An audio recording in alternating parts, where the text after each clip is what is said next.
रायगड़ा जिला अंबादोला थाना पोखरी गाँव लिंगराज माझी नामक एक साइकल आरोही को एक ट्रक धक्का दवा जो गुरुतर लिंगराज को रायगड़ा मुख्य डाक्तरखाना पठा जाइतिले सेठारे तार मृत्यु घटिथिला। अंबादोला भवानीपाटना आड़ू गोटे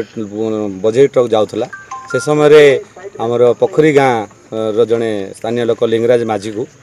साइक्लिस्ट से साइकेल जाऊले गाड़ीटा एक्सीडेंट करता फल गुरुतर आघात होते सी आर बाम गड़ डाण गड़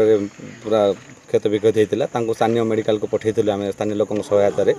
परवर्ती समय से डिस्ट्रिक्ट हेडक्वार्टर मेडिकल रे चिकित्साधीन अवस्था गत राति मृत्यु हो मृत्युर पर से डेड बॉडी को आनिक बर्तमान रास्ता पर रखिक राजरास्ता को से अवरोध कर क्षतिपूरण दाबी ग्रामवासी मृत लिंगराजर शव रखी रास्ता अवरोध करते फल रायगड़ा भवानीपाटना मध्य यातायात बंद जो लोके बहु असुविधार सम्मुखीन होती। सर हमको जे पर्यंत सरकार किसी क्षतिपूरण न मिलना चाहिए हमको आम कि शव उठेब ना जे पर्यंत हमको ये क्षतिपूरण न मिलना चाहिए दाबी बोले हमको सरकार तरफ किसी मिलवा